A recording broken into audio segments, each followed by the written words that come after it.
My name is June Wakeling.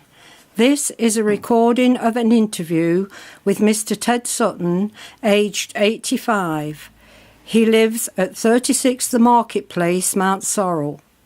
I am recording this on behalf of Mount Sorrel Heritage Group on January the 14th, 2014. Just relax, take your time, and if you can answer questions, smash in.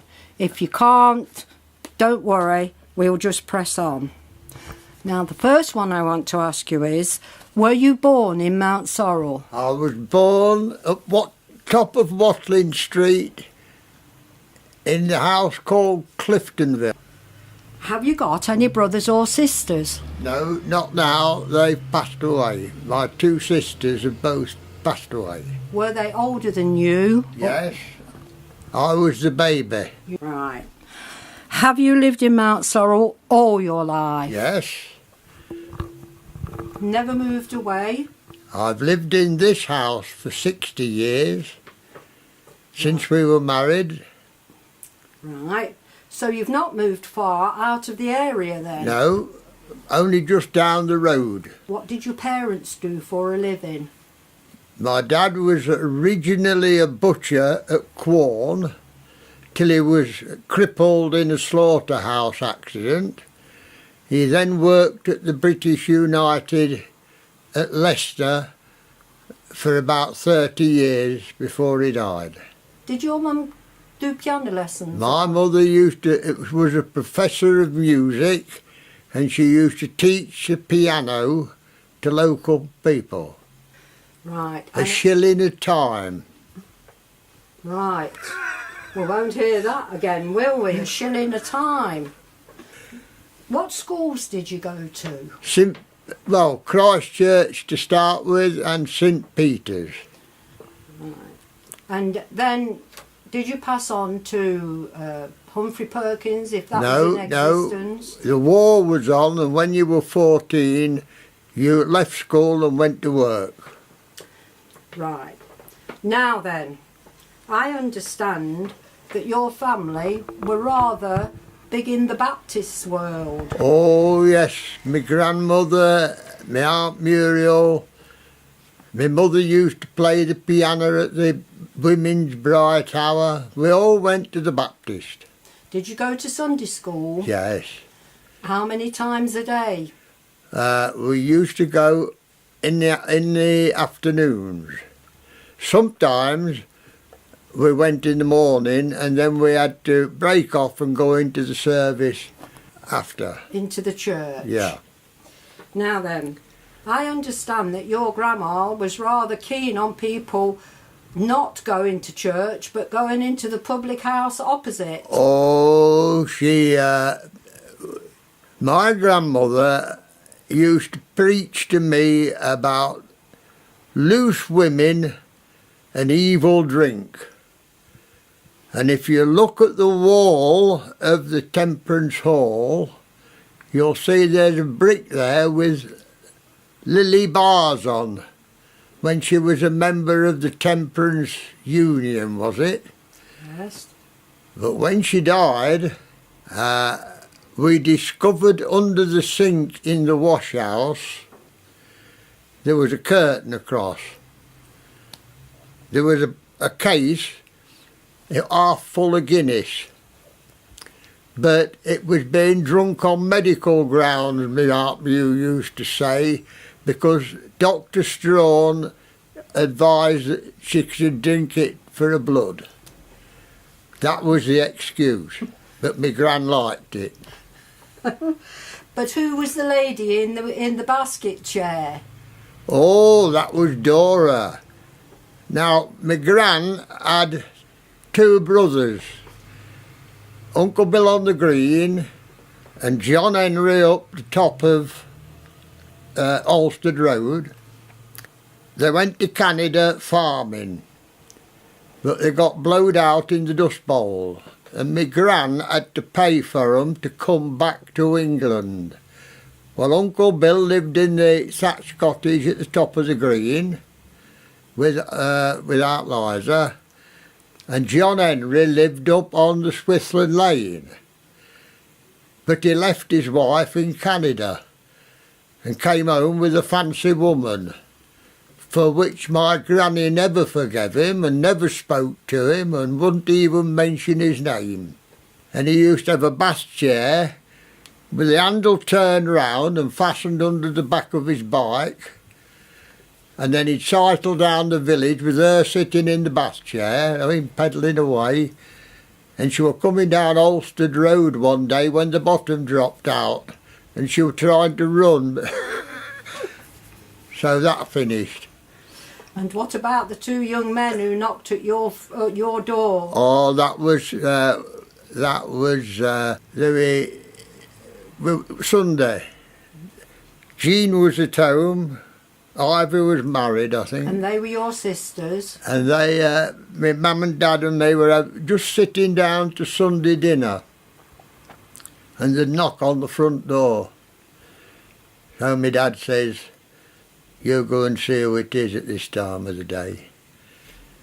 And there was two big Highlanders wearing kilts, battle dress, and they were looking for John Henry Antill. And my mum happened to come out and she says, "Who are you?" So they said, "We're his two sons, or two of his 10 children. And we thought while we were stationed in the area, we'd come and see our father." Well, that pleased me dad, because my dad said, if they go up and give him a duffing over, he'll deserve it, you see.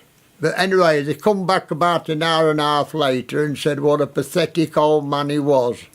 And they told him what they thought of him, and that was it. Right. So, did your aunts, did they play a big part in the Baptist church, or they just went to the Baptist church? Who? Aunt Mew? Oh, she was a deacon at the Baptist church. Right. And so she played a big part then. Oh, in used to run, her and Grace Newbold ran the Sunday school, organised the sermons, kept us under control. Right. Did you ever play any sports? When I was at school, I played for Quorn Methodist under 14s, and it was a bit very funny because nearly all the team were named Sutton. My dad's relatives at Quorn, all that, and we were all playing for the juniors, but only football. And cricket in the Dickens Cup for the village was popular. Yes, in those days. Yes, we had some fun then. No, there was never a youth club in the village. No, Boy Scouts. You were in the Scouts? Yeah. Right. Who was your scoutmaster? Can you remember? Bates. Oh, yes. Mr. Bates, yeah. Now then, when you left school at 14, where did you work? I went to work at the Alvis, which was later the Rolls Royce. And I worked there for 12 months until the Americans started sending the aircraft engines over with the propellers on. But we made the propeller parts up at the Alvis.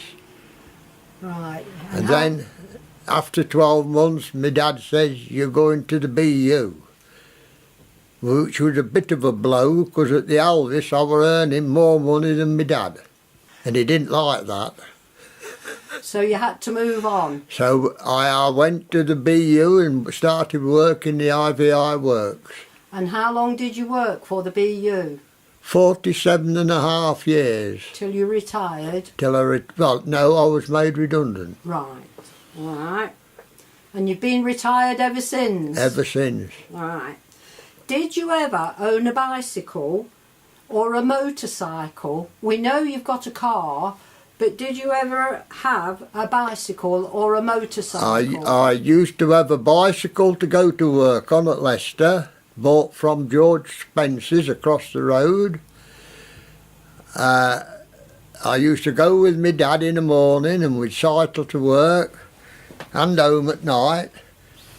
Then I had a motorcycle which I bought off of a chap at work for, I think I paid him £5 for it. And it still went, so I used to go on that. And then I had a 3-wheel Robin Reliant, which was, you could ride on a motorbike, drive on a motorbike licence. If you didn't tell them that you'd took the plate out and you could use the reverse gear, they didn't know. Then I had a car. Right. So, when did you get married? 1953. June the 14th. March the 14th. So you've been married on March the 14th of this year. You'll have been married 61 years. Yes. Right. Have you got any family? One son. Does he live local? He's got a grandson. He's got a son. They live at Sheffield. Right. How long have you lived in this house? 60 years. Right. Where did you live before then? With my mum. Right. Now then, Ted, how much has the village changed since you were a youngster? How much? An awful lot. Where the flats are across the road, there used to be the public house, the White Swan. Then there was the co-op, where you could get anything. Butchery, haberdashery, groceries, the lot. Now, was Lakes there, where Roy Bennett's shop? Lakes were there. Then Roy Bennett, he took over after Lakes. Yeah. And was the Mr. Redhead's there? Mr. Redhead, no, it was Newton's. Miss Newton. When we first came. Mrs. Newton. Yeah. And she kept the off licence. That's it. And what was on the corner of Sileby Lane? Butcher's The shop. butcher's. Right. Right. Well, now then, did you do national service? No, I was in a reserved occupation, working in the IVI. We made army boot studs. Right. And that was classed as important work. And that was at the BU? That was at the BU. Now, over your 85 years, have you had any hobbies? Philately. I was president of the Loughborough Philatelic Society for a while. Right. And enjoyed that. I do know that you like playing your dominoes on a Friday night. Yes, I do like playing dominoes on Friday night at the Lady Jane. And you go every Friday night when you can. Yes, weather permitting. Right. Now, did you have any best friends? When I was a young man and we had push bikes, we used to go out on a Sunday. There was Roger Rose, Peter Teedle and me. And we'd cycle up into Derbyshire every Sunday. Again, weather permitting. Well, sometimes even when it was raining. Anywhere to get out of the village. Are you still in contact with any of I've them? not seen Roger or Peter for many years. Roger Rose, I believe, went to live on the Isle of Wight. And I don't know what happened to Peter Teagle. Right. Now then, there was a cinema in Mount Sorrel called The Rock. Yes. Did you ever go to it? Oh! It had quite a reputation. Tuesdays and Saturdays was for matinee, if you could scrounge a penny off your mum. Because it only cost a penny to get on the front row. And you used to fight like hell to get in so you got on the front row, you see. And then on a Saturday, my granny used to give me threepence. Well, that were a penny to go to the pictures and penny to call at Underwood's, where you always made sure you got a big pocket in your coat. Because for a penny, he had a bag of monkey nuts and he used to fill your pocket. And we used to go pictures and sit there eating monkey nuts. And by the time we'd finished, there was a carpet of monkey nut shells. And Happy days? oh, very happy days at Bertie's. Did it ever break down? Oh, often. he used to come down and we used to stamp our feet, and he'd come down and say, if you don't stop it, I'll throw you out. Well, he were an old man then, and he wouldn't have thrown many on us. But the best thing about the rock cinema as you grew up, when you got to know, you know, when you started going out with the girls, you used to go up the balcony where there were double seats, so you could sit and have a cuddle in the pictures. Courting seats then? Oh, definitely. 2 rows of them. Oh, very nice too. Oh, That yeah. was good for a village. But it used to cost you 6pence. Well, thank you very much, Ted. You've been very good. That's all I've right. enjoyed your talk. And thank you again. I hope it all went down.